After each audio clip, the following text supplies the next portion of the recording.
following program was provided by an independent producer solely responsible for its content. The opinions expressed do not necessarily represent the views of this station, its staff, board of directors, or underwriters.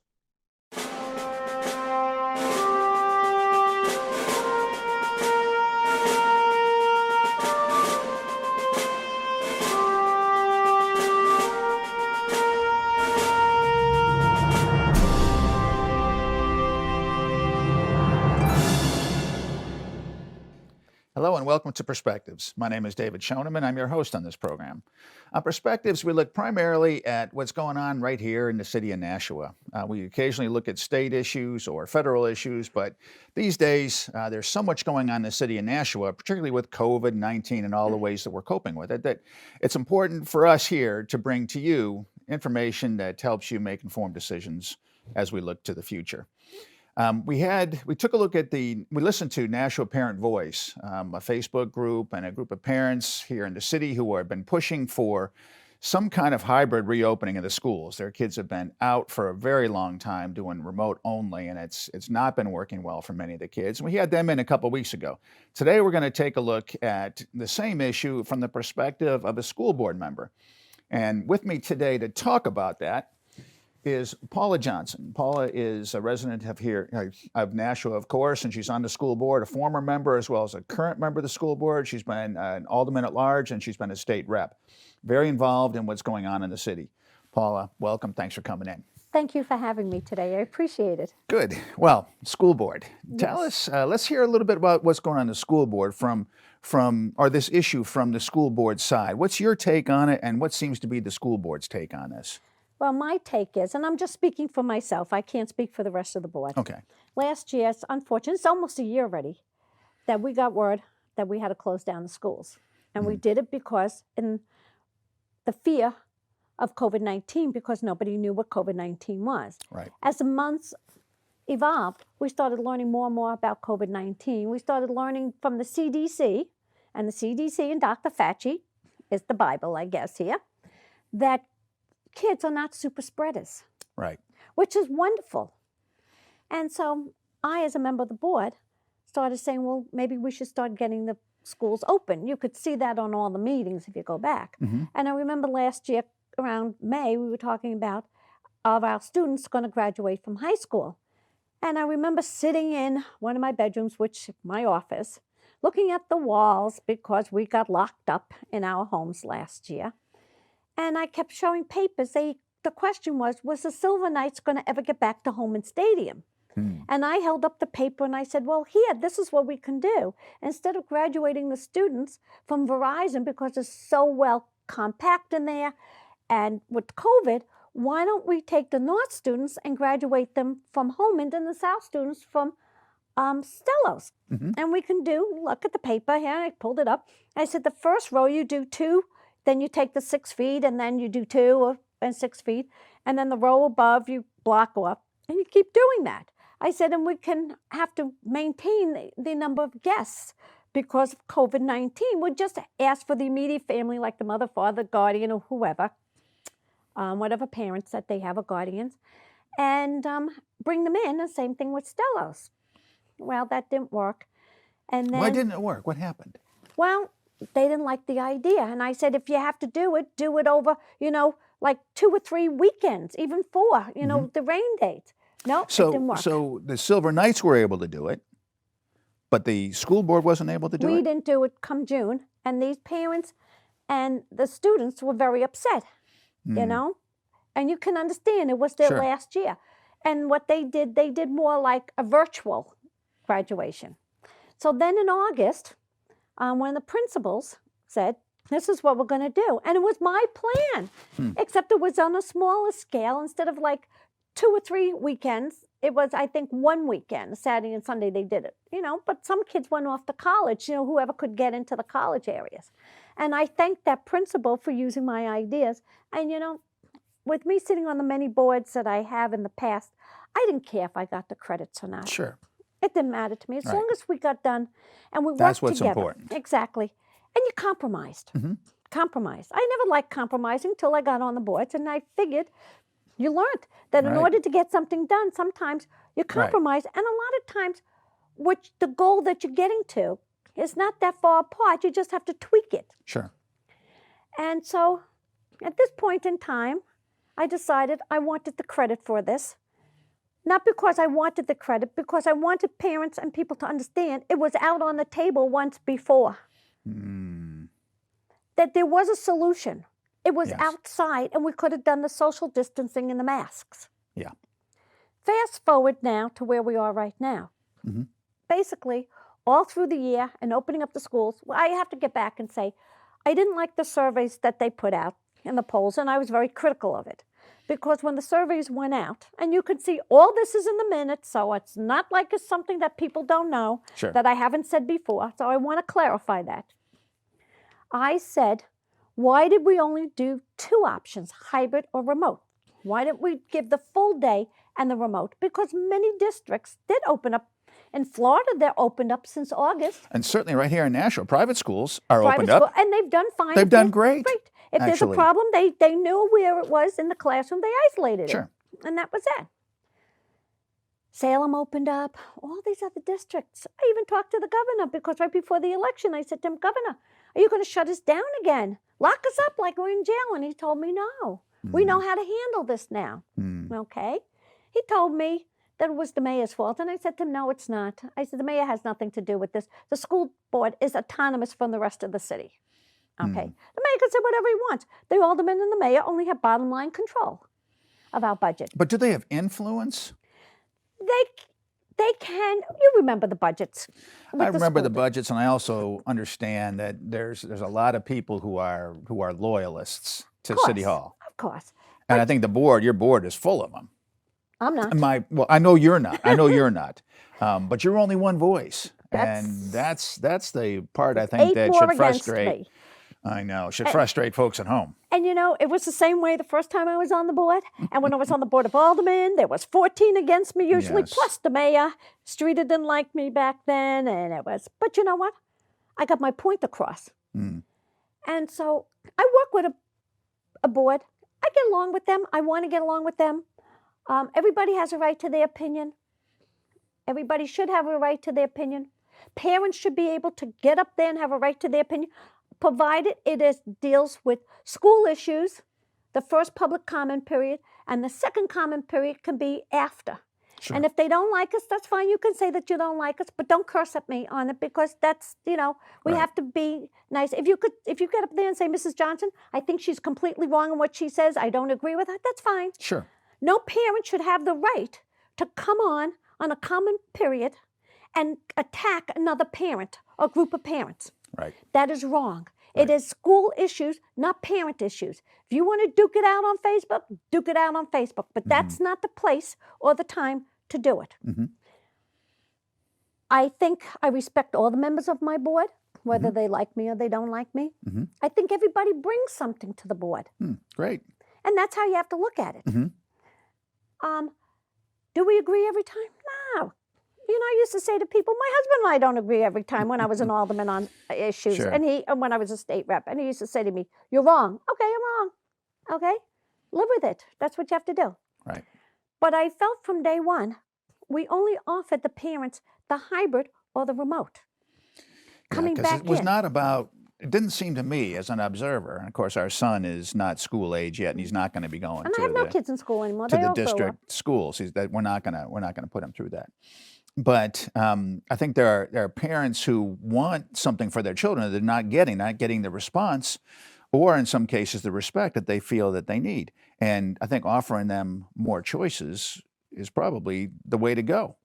Well, I said to the parents, I said it publicly, if I didn't advocate for my kids, who would? Right. You are the parent, you advocate for your kids. You know what's best for your kids. You know how your kids learn best. So for some children, we knew from March until June, the parents knew if remote was going to work for them or not. Right. And we only gave them a choice of hybrid or remote. And the hybrid was only a couple of days a week. And that's not a lot of time if you're only going to do like 2 hours a day for 2 days a week, 2 half days. How much can they really learn versus full days? The fear factor was are these children going to pass COVID on to the teachers and what was going to happen here? I think by the time we got into school more come September, we had an idea of where COVID was going already. Mm-hmm. They were already saying that kids weren't super spreaders. And so I think part of the problem is the parents could see that some kids can't do remote. I can't do Zoom because I black myself out because I cannot look at myself and concentrate Right. and still do the Zoom. Mm-hmm. And I got papers all around me. And I've got a little table here, a little table there, one of those little folding tables, and then the desk, and then I've got my computer there, and I'm trying to figure everything out. And it's hard. It's hard for us as adults to do it. Right. How can it be easy for our students to do this?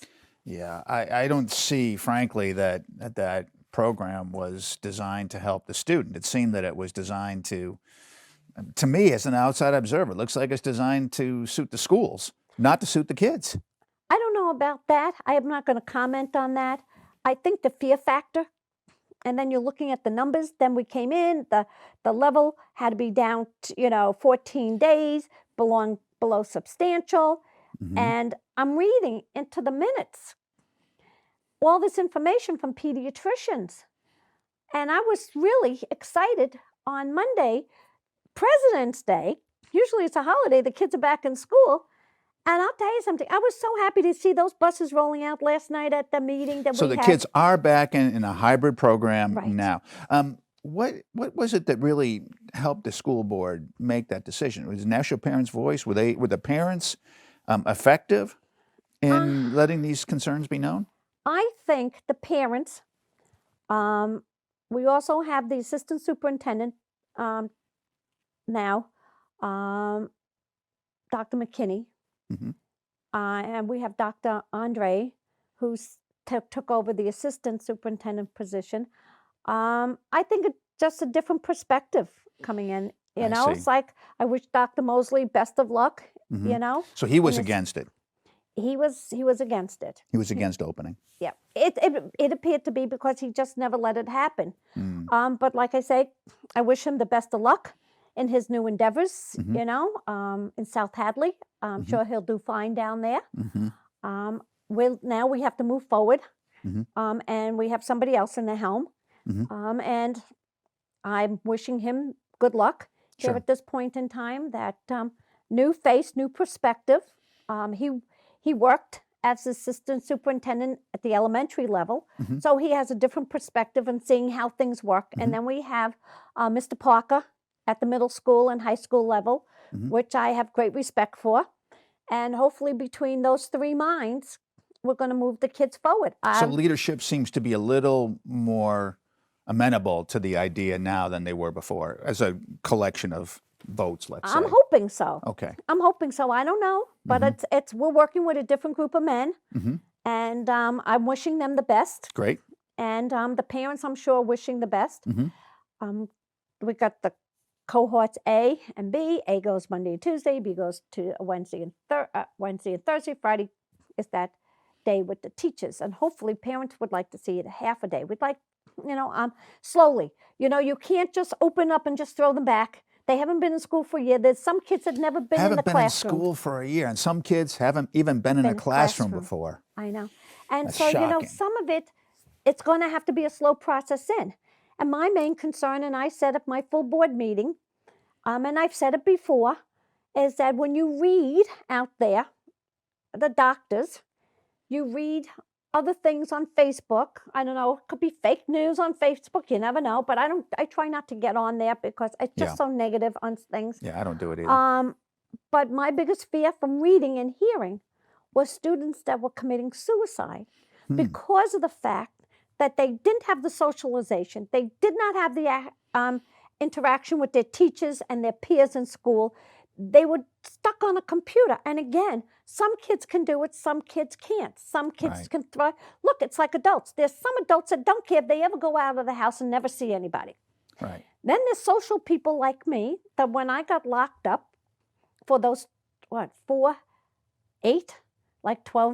weeks, 12, 14 weeks, when my employer said, we're going to be shut down for 2 weeks. I said, oh, okay, it's like a 2-week vacation. Although I just got back from Florida, I'm always going to Florida and coming back. I said, I can handle it. But as the time went on, I started having some anxiety attacks because I thought we would never be able to be out of the house and see anybody again. Yes. And it was very hard on people. And I Right. wasn't the only one who Right. had that problem. I'm talking to people that they said, oh, no, you're not the only one. If I was down in Florida, it would have been different because I would have been able to sit down on my lanai, like I did on the school board meeting for 4 hours and 15 minutes on the lanai. And then the next night on my finance committee meeting, I'm sitting out there in the warm weather, which was nice. Nice. But that fear factor. Mhm. And then I've been back to work where I work since June, since the beginning of June. Mm. And that's what I can't understand. Yeah. I'm amongst people. When I go into work, I have to take my temperature before I go in. I have to certify that I haven't been around people and all this. Mhm. And I'm back to work with a mask on because Nashua has this ordinance that you have to wear a mask, whether they're good, Right. bad, or indifferent. Yeah. And I think they weren't getting the cooperation that they wanted, and then they started this issue with the fines. They I stuck wonder it if to the they've actually business been owners. finding people. They stuck it to the business owners to be police. Yes, they did. And it's sad. It's sad. It's very They sad. were unable to persuade, so they depend upon enforcement. And if you can't this- persuade, I mean, to step up and do enforcement, that's just wrong. You know, and it's sad. It's sad because there's a lot of people that have health conditions that can't wear the masks. And now Right. you have to prove with a doctor's letter, which violates your privacy, which violates HIPAA, that you have to tell a store of somebody who's not even in the medical field that doesn't understand any of this, stop or you can't come in the store. I buy everything on Amazon now. Maybe Yeah. I hit the store once a month now. Yeah, Business I that rarely they lost. go. I don't go in the stores. It's bad enough I have to wear the mask to go to work because I I need a know. paycheck. Yep. Same But here. other than that, they've lost my business out there. Yeah. I have said I'm not wearing those masks anymore. I cannot do it. I feel pressured and I feel controlled. Yeah. Control. It's Well, not I think control, it's your government. it seems to me, if you look at it objectively, I think that's a big objective. And I discussed this with my wife the other day. I don't think that these masks are going away for a long time. I think that the people in government who really like to control have stumbled onto something that gives them that ability, and they cultivate that fear, and they can exercise that control, and it makes them feel good. And it's too bad for the rest of us. And I have an opinion from Judge Napolitano, former federal judge, that he said the only reason the state has not mandated it and the federal government has not, because it's against the law for them to do it. They cannot mandate mask wearing. That's why the local levels have had to do it. Mm.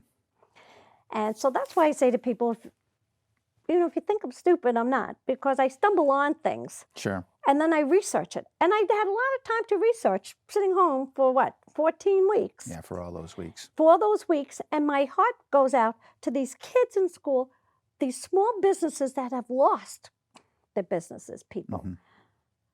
People who lost their jobs.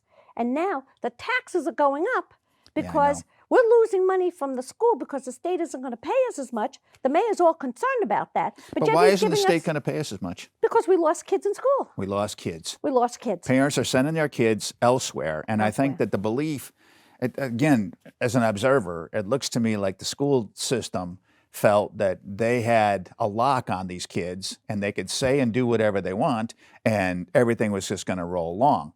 But parents and kids can vote with their feet. So these kids have been pulled out. They're going to other schools.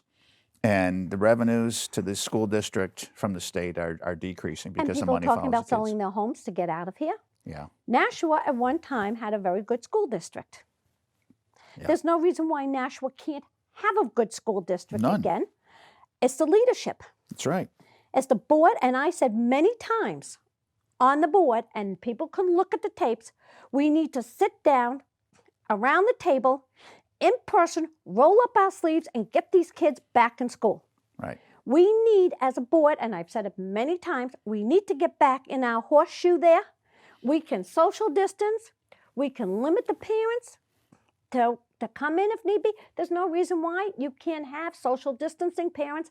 And if need be, somehow we can work out maybe getting people in the auditorium and doing our meetings in the auditorium. Sure. So there's enough room. I mean, if you can get sworn in the auditorium is big enough at the North School, why can't you have your meeting there and spread us out with tables?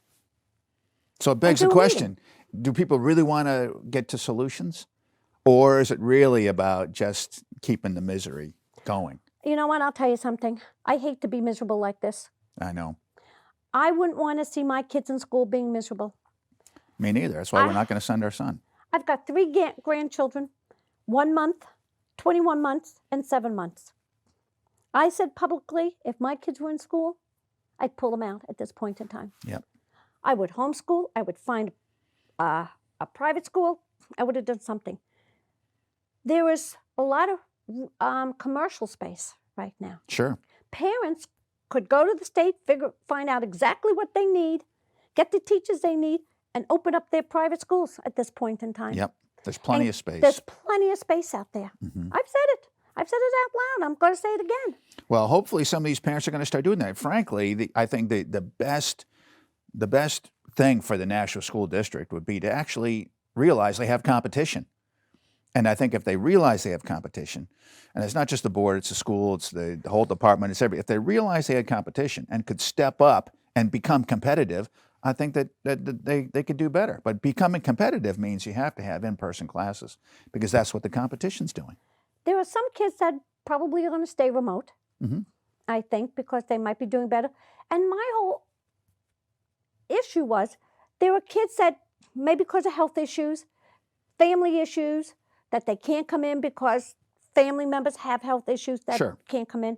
But those are the ones we could stay remote. That's not everybody. That's not everybody. And the ones that are doing very well. I had a parent that I met where I worked. She said her son is doing very well remote because she said she had to quit her job. Parents have to quit their jobs. They can't afford. And she said she's taking time, doing one-on-one with the remote. But that's not every parent. But here's the deal now. Our taxes, I believe, at this point are going up 5.5%. Yeah, that's the what mayor I've heard said. Too. Yep. And then we've got that Performing Arts Center that I told the mayor on Thursday that I was driving back from West Palm back to Ocala, my husband and I, and the wonderful phones, I was able to Zoom the mayor in, and I told him I was skeptical about that. Yeah. Over $21 million on a bond. Yeah, it started at 14, went to 21, and I think I'd be very interested to see if they would put it on a ballot again, what people would say. And I said to him, it was a non-binding referendum. We all know it was a non-binding. I said, where's the money that you were supposed to get, Mayor? Where's the money? And it was nice that the mayor got to cut me off because I've seen the mayor in Whole Foods. One day, ran right into him. I said to Mayor, why aren't you at work? For other people, why is City Hall still closed? Because they're renovating it. They got all this money. Yeah, I heard the mayor's office is dark. The lights are out. The lights are out. And so here's my question to everybody in the city. I've never been one to hold back my tongue. I'm not going to hold back my tongue right now either because although I'm an elected official, I'm also a tax-paying member of this community. My husband lost his job. He took a cut in pay, okay? And he's working for less money, more hours to make what he did before, okay? How many people out there have gone through the same thing? How many people are out there that parents had to stay home, one parent had to stay home, give up their employment, still have to pay the same amount of bills? Our neighbors are in that situation. I hear it even all the with time. this, okay? My taxes right now are going up 5.5%, with maybe going up to 10% because the state isn't paying their fair share of the pensions. It's going up because of the health care coverage, okay? 10%. My mayor is not in City Hall. There are people not working at Public Works. Right. The director, from what I understand, is not there, okay? You probably know because your wife is a commissioner. The mayor's not there. Half of City Hall is not there. They're remoting from home. How do you remote from home? How does a director remote from home when she needs to be there to oversee everything? Right. How do you do this? People need to be back in City Hall. That is our building that we're paying for. And if people can't go back, then we shouldn't have to pay for it. Instead of a 10% increase in taxes, it should be a 10% decrease in taxes. I agree because fully. that mayor gets a CPI increase. because it was when 2 aldermen were running for mayor, and that was voted on because they wanted to be mayor. They were aldermen. So he gets a raise. Everybody gets raises. Contracts have been settled. They get raises. But the poor people who are paying for all this are not getting raises. We've lost our jobs, had to take decreases in pay. Everything else has gone up. The electricity is going to go up. We're going into probably sometime, we're in a recession, but it's going to probably go, but inflation's coming. Yeah, I Did know. anybody see how much gas is? $2.49 a gallon. Definitely We went from rising. $1.85 to $2 after we had the president sworn in. Right. And if anybody thinks anything's going down, it's going up, baby. And the cost to live in this city is going to become astronomical. Right. So we as taxpayers should be asking the questions out here. Why are we paying for more? And the mayor said Thursday night at the town hall meeting, Mrs. Johnson, what services haven't you gotten? Well, you know what service? I can't go into City Hall and pay my taxes. I had to call and make an appointment to hand a check over. I couldn't go in and register my car. Exactly, you have to make an appointment. And That's when right. I went in August to register my vehicle, I didn't wear a mask going in because I have medical reasons. I went upstairs in City Hall and nobody had a mask on behind that. So don't tell me Right. as a citizen that I have to wear a mask when all your people upstairs in City Hall on the 3rd floor for automotive registration, they were without a mask. Yeah. Is this hypocrisy? It is. this It is. It's hypocrisy? not about masks, and it's not about prevention. It's about control. Control, all And control. Right. It's about controlling the people. So you see the mayor, it's a work day. He's shopping in Whole Foods. I'd like to know where he is. I'd Right. like to know what he's doing all day long. If he's Right. not in his office and his office is dark, Right. I'd like to know how many other people are not in City Hall. We, the people, need to know at this point in We time. do. I know in the school district they're back. Yep. And I'm applauding that the teachers are coming back. Mm-hmm. I'm applauding that the students are coming back. Mm-hmm.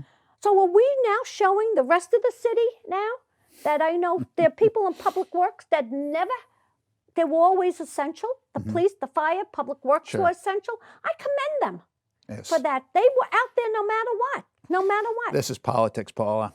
You know it. You've been around and doing this stuff for. It's dirty. Got a lot It's down and dirty. It's down and dirty, and it's political. It's not about what it appears to be on the surface. It's not about what they're telling you it is on the surface. It's about control. It's about power, money, control, and that's what this whole thing's about. Paul, I want to thank you for coming in. We're out of time here. Thank But I want you. to thank you very much for coming in, sharing with the pleasure. folks what your perspective is and what you see going on in the city, not just in the school board, but definitely around the city. And we're glad to hear that at least there's an experiment for now with hybrid learning once again at Nashua School District. And I think it's going to turn out fine, and we're going to be positive about this, Good. that the kids are going to get back. And I want to thank you for allowing me on, and I'm always opinionated, as we Well, know. That's Thank why it's you. great to have you here. Thank you. Thanks for coming in. And folks, I want to thank you for tuning in too. My name is David Schoneman, and you've been watching Perspectives, and we'll see you next time.